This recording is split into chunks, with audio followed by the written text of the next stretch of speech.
Bien-aimés, en ce jour, nous plongeons dans le mystère profond et bienveillant de la grâce de Dieu et de sa providence.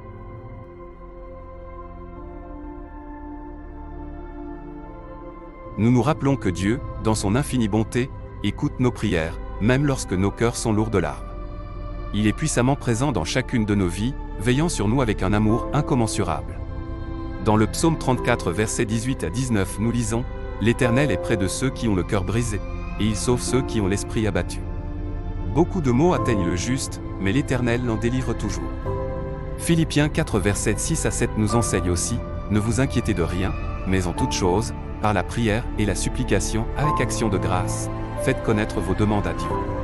Et la paix de Dieu, qui surpasse toute intelligence, gardera vos cœurs et vos pensées en Jésus-Christ. » La grâce de Dieu est cette bénédiction imméritée qu'il nous accorde, une lumière éclatante dans l'obscurité de nos vies.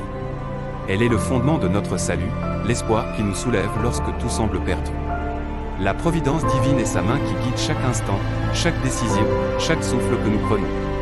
En 1 Jean 5h14, il est écrit « Nous avons auprès de lui cette assurance, que si nous demandons quelque chose selon sa volonté, il nous écoute. » Ces paroles nous offrent une certitude réconfortante, notre Père Céleste entend chaque cri de notre âme.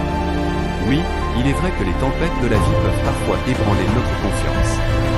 Lorsque nous sommes submergés par la maladie, les désastres naturels, les guerres ou les assauts spirituels, il est facile de se sentir abandonné. Mais écoutez les paroles réconfortantes de l'apôtre Paul dans Romains 8, 28.